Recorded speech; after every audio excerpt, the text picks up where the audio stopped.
Hello, welcome to Technical Founders.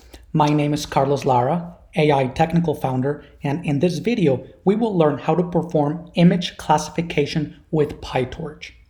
PyTorch is an open source machine learning library developed by Facebook's AI research group. So for this particular example, we will learn how to classify images of flowers. And we have data, training data, validation data, and test data with 102 different kinds of flowers. And here we can see some examples of the kinds of flowers, different classes of flowers. So I already wrote the code to save some time, and I also already trained the model as well to save time, because even on GPU, it takes a relatively long time. And when you're developing on PyTorch, doing some real development with deep neural networks, I highly recommend please use a GPU, because on a CPU, it will just take forever to do even simple things. So the first thing we're going to do is import the modules that we need, the packages. So NumPy, Pandas, Matplotlib, Seaborn, Torch, PyTorch. So these are the packages, the modules for PyTorch. So we call them Torch.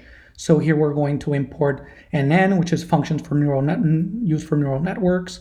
We're going to import Optim, which contains functions for gradient descent optimizers.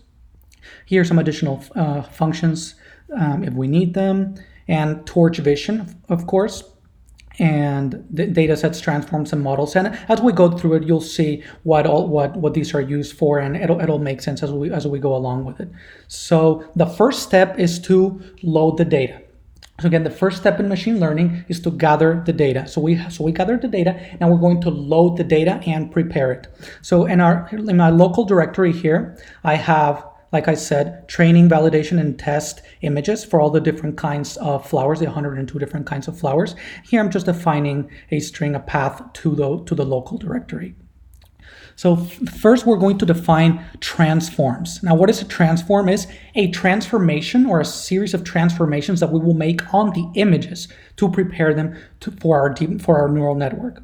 Because we don't want to, or we can't just feed our deep neural network just random images in different size and different, like without any kind of structure. We need to standardize the pipeline, the image detection, the deep learning pipeline, so it's consistent and we get consistent results, and we can get consistent training and testing and so on. So the first, we're going to define the training transformations for the training images. So we're going to grab from Torch Vision transforms.compose. And here for the training images, we're going to perform some random rotation, and we're going to random resize and crop, random horizontal flip, turn it into PyTorch tensor, and normalize. So here, at any given moment here, you can pause the video and take a more detailed look at what's going on here. I'll go a little bit quickly to keep this video as short as possible.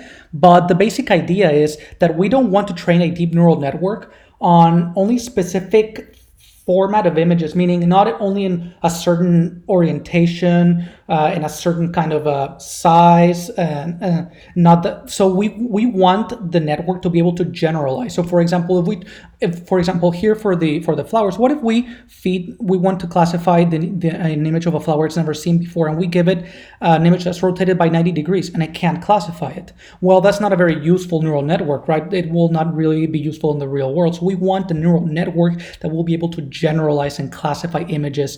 So we want this invariance in rotations, orientations, parity, like mirror images, and so on. So here we're defining those transformations for the training images. And here we also have some transformations for the validation and testing sets. So again, it's best practice, obviously, to separate your data into training data, validation data, and testing data. And you don't want to test your model after it's been trained on that same training data, because it will be biased towards it. So the testing data is data that it's never seen before, which is what we want. So we're going to use image folder from the data sets from Torch Vision here. This image folder function, we're going to pass our directory for the training images here for the training data set, so training directory, and we pass the transforms that we just created here. So two parameters, the directory to the images, to that data, and the transformations. And again, we're doing the same thing for the validation and the testing data sets. using the image folder function from datasets in Torch Vision. And the next step is to use a data loader function here from torch.utils.data to load our data into batches. So we don't want to do training or testing or validation of our data with all of the data at once. In general, it might be a ton of data and it may not even fit into memory. It's just not practical to do that. So what we're going to do is we're going to load it in batches. And we're going to go through the training in those batches and then run through all those batches individually. And that's going to speed up the computations and make the training a lot faster and much more efficient. And that's how we will calculate the gradient descent, by doing these batches one by one. So here I set a batch size of 64, and at any given, and throughout this example, these things like batch size, for example, and more variables as we go along are hyperparameters that you can actually tune, that you can change. Remember HyperParameter Tuning, step in machine learning. So it's something, keep in mind that you can change a lot of these parameters. Shuffle equals true means that it's going to shuffle, randomize the data again, so make sure that it generalizes, that it doesn't get biased, that to reduce potential for overfitting and all these different things. Just being safe here, it's good practice. And same thing, we have a validate loader and a test loader, and to load the respective prepare to get the batches for the individual data sets. So let's go to the next step. So after we have our batches, we loaded our data, we prepared our data. Now, we also want to load in a JSON file that is going to be a mapping from category label to category name. So we have 102 different categories of flowers like magnolia and these columbine and these other different Cape flowers, these kinds of flowers. And each one has, say, an integer label from 1 to 102. And we want to be able to, and we want to have that mapping, and you'll see it. It'll be very, very useful later. Be able to do that when we're visualizing the data, and it's just going to be easier to see the data. So this is a very nice JSON file that you can just import JSON, open. It's just pretty standard. Load it, and then we're going to use it later. Now, the next step is we're going to build and train a classifier. So for this example, we're going to use transfer learning. Transfer learning is grabbing a model that's been pre-trained and then using it to create a classifier and to speed up make more efficient our deep learning exercise in this case. So for example, here in Torch Vision from models, we have different kinds of models. We have ResNet, AlexNet. In this case, I'm using VGG16, and here it takes a parameter pre-trained equals true. So it's going to download, as you can see here, a deep neural network, VGG, and here you can see the architecture of the neural network, of the VGG neural network, and that's our model. We store it in the model variable, and basically what this is going to be doing for us is this is going to act as a feature selector. So it's it's going to select features from our images from doing when it's training, and is going to grab those features, and then we're going to build a classifier that's going to take in those features from our images and give us an output, and the output will be one of those numbers in 102, depending which one it thinks it is. Now, here it comes already with a classifier, as you can see, and you can see the architecture for that one. So this neural network outputted over 25,000 features. Very nice. So this one has been trained on many different kinds of image data sets. So it's very nice. It's very good it's been very well trained to pick up different features on images. But here, for this particular pre-trained one, its classifier outputs 1,000 different features. Now, for our case, we only want 102 because we're classifying flowers specifically for this example. So we're not going to use the classifier that comes with it, and we're going to build our own. Okay, so we have our model, our pre-trained, again, transfer learning. And so when we do gradient descent and backpropagation, we don't want to do it here for our pre-trained neural network because it's pre-trained. We don't want to do that. We don't have to, and it's going to save time and resources, and we don't need to do that. So for every parameter in model.parameters, so we can access the parameters here from our model, and parameter.requires grad, we're going to set it to false. So that way we're going to freeze the pre-trained model parameters to avoid doing backpropagation through them. So now we're going to, very standard here, we're going to create a classifier to replace this one. And we're going to use from Torch Vision NN, the sequential. So sequential is just very standard to create a neural network. So we're going to start for the input layer of the classifier. We're going to have just an NN.linear that's going to take in this 25,088 features, and it has to match the input features here that come out of the trained classifier. Now, this here, the number of neurons on the next layer, again, that's also hyperparameter that you can tune. You can change that. But in this case, I use 5,000. And then for the linear output here, for the first layer, we're going to actually apply a ReLU, an activation function. Again, that's going to squish the output space of our linear function here. And then we're going to apply some dropout there with 0.5% probability. So dropout is used to prevent overfitting, to reduce the chance that there's some overfitting. So it's going to randomly, with 50% chance for any given node in the neural network, is going to turn it off, just to prevent the chance that it might be training more on one node, or so, just to prevent those kinds of overfitting. So we're going to define some dropout as well.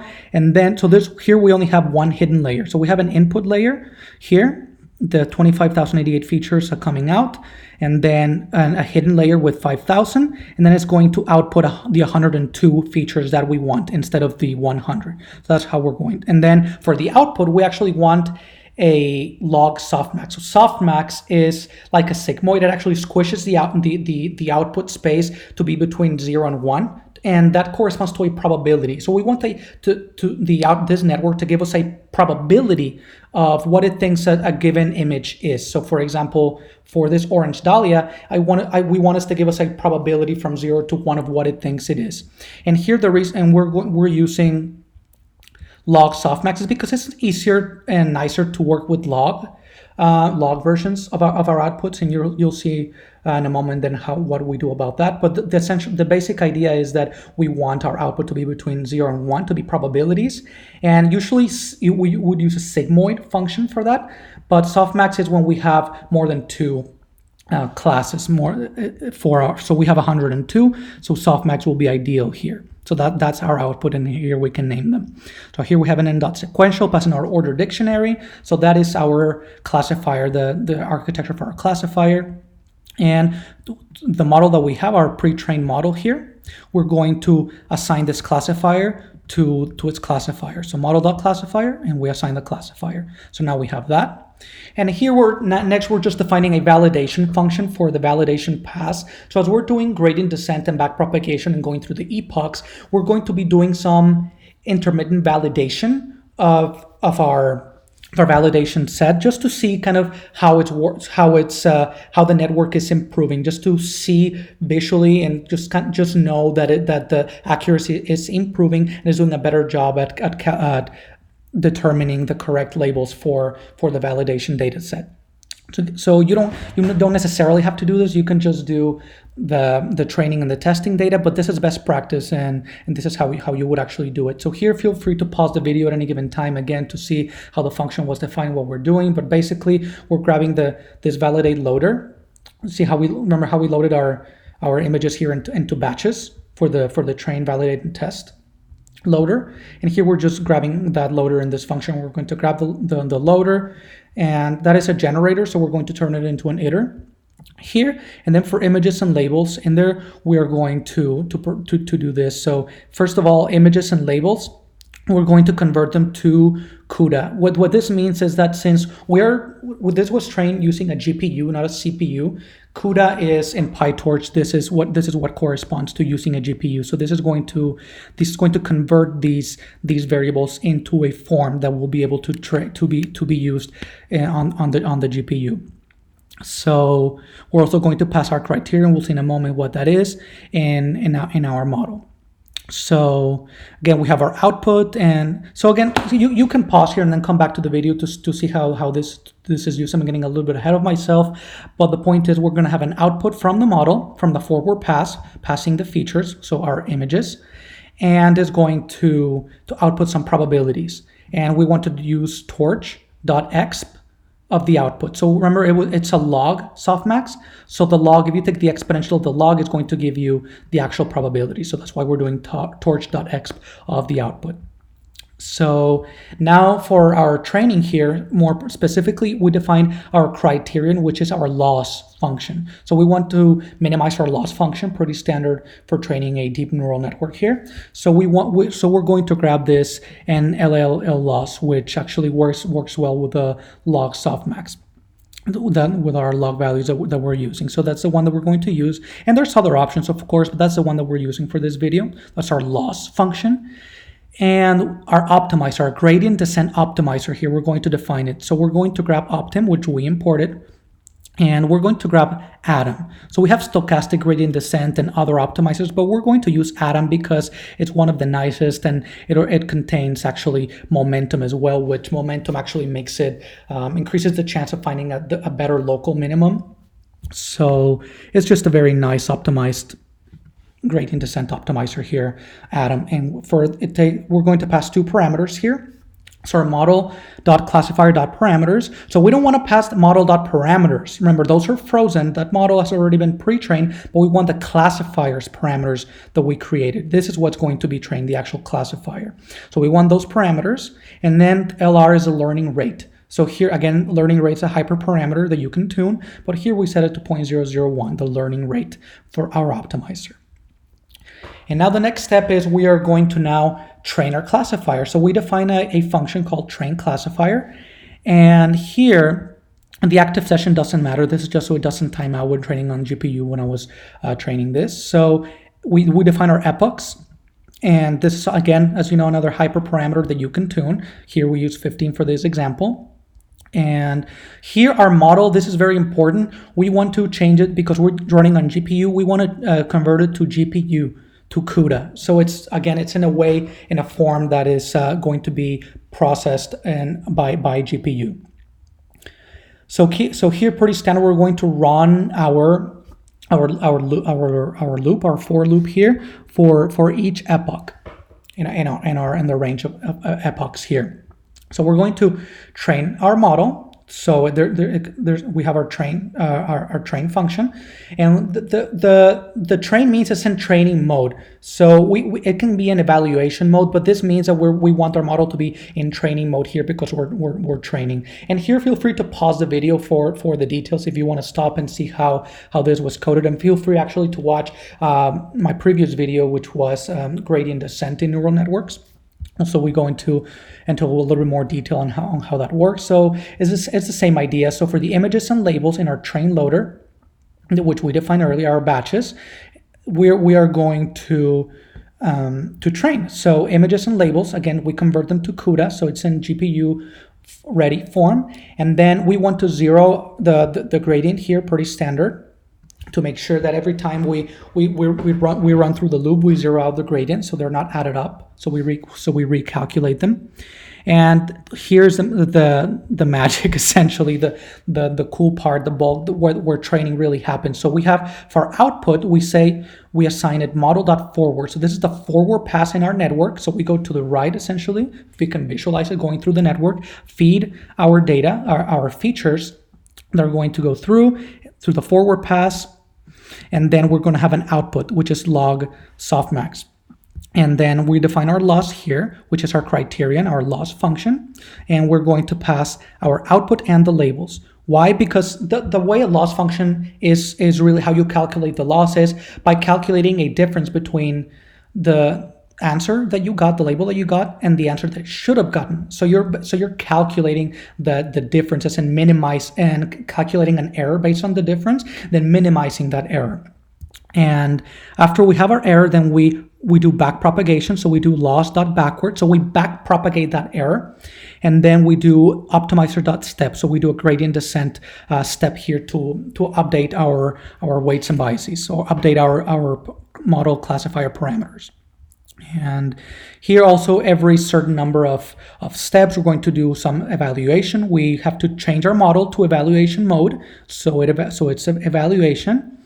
And again, here we're going to turn off our gradients for validation to save memory and computations, because we're just doing validation. And here for the validation loss and accuracy, again, this is the validation function that we saw. And again, you can pause the video and go back to see that function. But we're going to be printing out the training, what epoch we're in, the training loss, the validation loss, and the validation accuracy. And here we want to make sure that we're being consistent and that the validation accuracy is going up, and it is, as we see here. And we also want to see that for the most part, on average, the training loss is actually decreasing. So once we define our train classifier function, we just call it. We train our classifier, and this is going to take a while, even on GPU. And you can tune your hyperparameters, but as you can see, we're going through the epochs, and we're printing out here some of these stats to see what's going on. So once we do that, we want to test our network.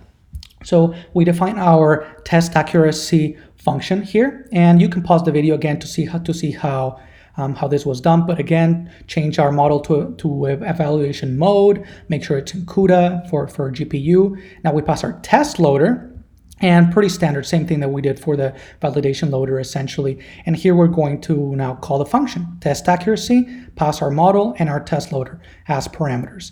And here for the particular set of hyperparameters that I chose for this particular example, we get an accuracy of a little bit over 90%. Which is not bad, because this actually doesn't take that long, and you can do it in a relatively short period of time and already get 90% accuracy. So pretty nice. And using, again, transfer learning network that was pre-trained. That's pretty cool, 90% accuracy. And so here, again, at this point, this is just more stuff. You can pause the video and take a look, but you can actually save the checkpoint. So if you want to use your trained network, your trained classifier later, you don't have to go through this training process again and spend that time. You can actually save it, and you can save it to a checkpoint. And here's this is a very simple checkpoint, but you can add more hyperparameters and add more things to your dictionary here. You save the state of our model and so on, and then you can just save that checkpoint, and it's going to save it to a path to a particular in your local directory, whatever you specify. Then you can load the checkpoint. We have a load checkpoint function if you want to use it later. And again, this can be more rigorous. You can add a lot more stuff, pull more parameters that you stored here, more values. But this is essentially how you would do it, and then you would just load it and store it in a model variable and then use it. And then here we would do some inference for classification. Pretty standard in computer vision. We would do some image pre-processing. So here we imported PIL. From PIL we imported image. And here again, you can pause the video, take a look how this function was defined to process an image. But it's very standard, just a way of standardizing an image. So it's going to take an image, a path to a particular image, and it's going to process an image. And what we want to do with that image is classify it. So once we have our trained model, we want to grab an image that it's never seen before, or a given image, and then we want to test it on that image, see how it classifies it. So I define here a function called imShow just to show the image here using matplotlib. So we have our image for this particular image that I picked. And then making the prediction. So I define a prediction function here that is going to take in an image path for the image, and then it's going to take the model that you already trained, and then the top 5K. So it's going to output the top 5 classes that most likely classes that it classified it as, and their associated probabilities. So here you can pause the video, take a look how this was implemented. But the basic idea was we pass it through our model. We have our output, so model.forward image. So we pass our image through our model, and then again, well, here our image, we have to, the way we processed it, it returned a NumPy array. So we converted to a PyTorch tensor, but not just a tensor, a float tensor, but a CUDA, torch.cuda.float tensor, because we're using GPU. So we have our output, which is log softmax probabilities, and then we're going to use exponential, torch.exp, so we get the actual probabilities. And here we have our top K probabilities. So we can use probabilities.topk, and then we pass in our top K, which that's another parameter that you can change here if you want to show more or less. But we're going to show the top 5. So here we have the top 5 that it thinks it is with its probabilities. So these would be the top 5 probabilities. So it would be, basically it's saying that for the 15, for that particular class, it thinks it's essentially 100%. It's saying that it's 100% probability for that one essentially, and for the others, it's, as you can see, very, very close to 0, 10 to the minus 9, minus 11, and so on. So very, very close to 0 for the other ones, and very, very highly spiked here on that one. So this is what we want to see. We want to see our image, and then we want to see the top 5K probabilities. So here just running or calling our functions, passing a particular image of a yellow iris, and as you can see, it basically saying that 100% probability that it's a yellow iris, and the next 4 top probabilities that it classified it as, they're basically 0, so it's highly spiked here. So very nice image classifier here, built with PyTorch using a pre-trained neural network using transfer learning, and just a very nice computer vision exercise to classify flower images. So thank you for watching. If you have any questions, thoughts, comment below, and I will see you next time.